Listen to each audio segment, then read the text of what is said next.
me ei pidanud üldse superfinaalidesse sõitma tulema algusest peale enda autoga, siis kuna meie auto nüüd läheb järgmisel nädalal toimuvale Driftmastersi viimasele Poola etapile, siis ei tahtnud võtta seda riski, et kui peaks midagi juhtuma, et siis meil ei ole reageerimisaega.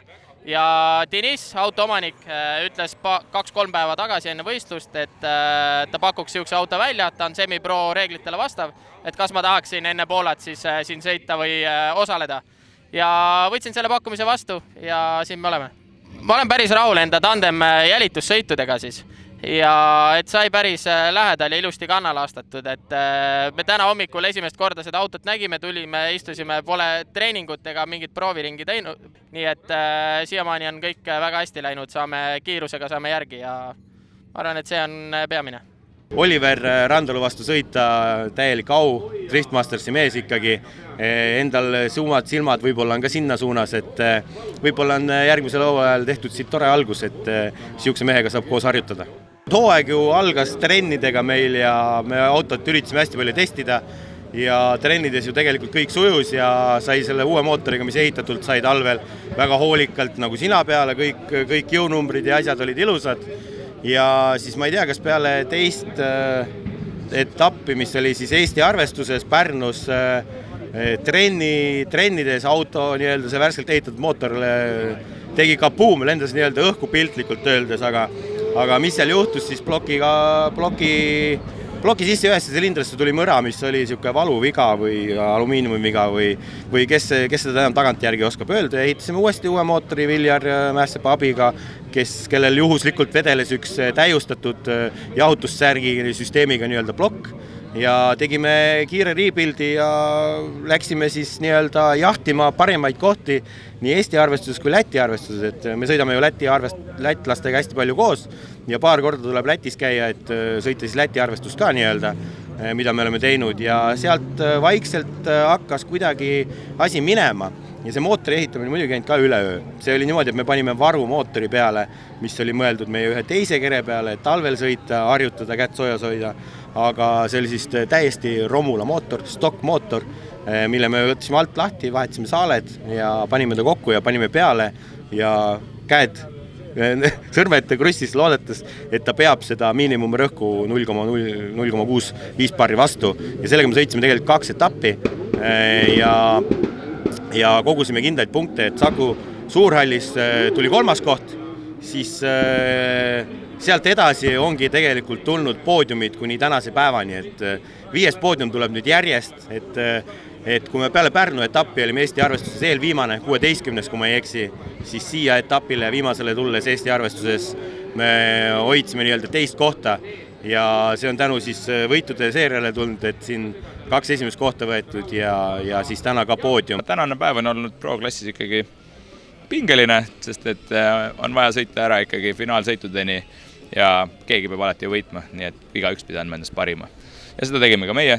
Järjekordselt nagu meil kombeks on siis Kevin Pesuriga kokku saada ükskõik mis võistlusel erinevates tandemipuu kohtades, aga tavaliselt me saame taga kokku ikkagi enne finaali. Seekord me õnneks jõudsime finaalini ja seal alles kohtuda. Et eelmised korrad ma olen ikkagi talle kahjuks pidanud kaotama. Selle loo ajal me alustasime suhteliselt edukalt, me saime esimesel võistlusel 3. koha Lätis. Peale seda me oleme riburadapidi seal enne top 4 välja langenud. Oleme sõitnud juhuslikult kaasa ühe Tšehhi meistrivõistluste etapi, lihtsalt kuna see toimus ka Lätis.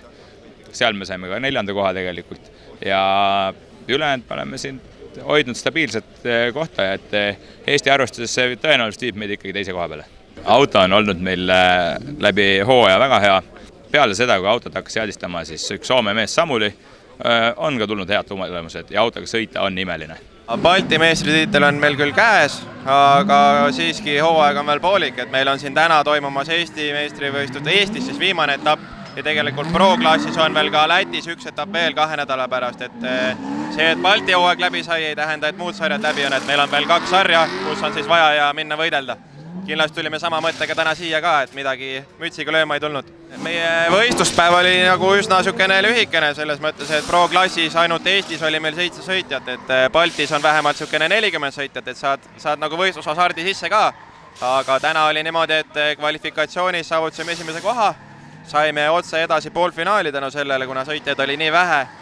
poolfinaalis sõitsime Kristjan Sallu Salmrega, läksime edasi finaali, finaali saavutas meid Aavo Vaida, mõlemad tegid oma sõitudes vigu, aga üks viga oli teisest tingitud. Eile, kui me alustasime trennisõitudega, siis ma sain raja väga hästi paika. Ja kvalifikatsiooni läksin umbes kindla käega ja saavutasin siis esimese ringiga 80 punkti ja siis ma eksisin esimeses kurvis. Muidu oli kõik ilus hea, aga see esimene kurv rikkus kõik ära. Teisele ringile minnes mõtlesin, et nüüd teen esimese kurvi paranduse, üritasin, aga ikka ei saanud hakkama. Miks? Ei tea. 81 punkti. See siis tagas mulle 8. koha kvalifikatsioonis ja edasi läksin paaris sõite tegema. Top 32 ma kohtusin ühe eestlasega, kes tegi minu järgi enam-vähem hea jälitussõidu, aga kui mina tal järgi sõitsin, siis ta eksis teises kurvis, siis, kus see ümberkeeramiskoht on ja sõits piirdesse ja pani spinni. Mina aga suutsin peatuda ennast, et mitte talle sisse sõita ja sealt oli võit mulle.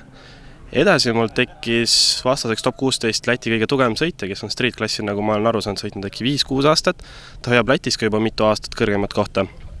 Ja tema sõitis minu järgi niimoodi, et lasi sirgeks ühes koha peal ja mina sõitsin ülihead eessõitu.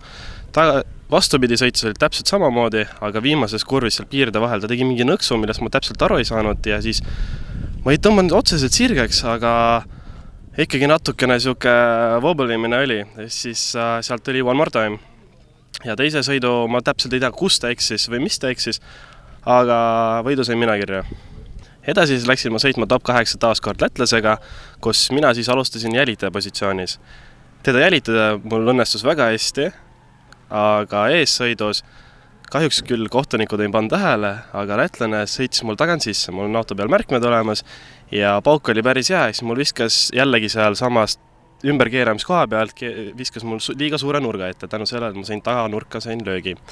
Ja sealt ma parkisingi kinni ennast ja ta oli mul kogu aeg lähedal ja pärast seda, kui ma ära parkimist tegin, siis ta enam järgi ei sõitnud, aga võit läks ikkagi talle, siis parkimine on 0 punkti parkimise eest.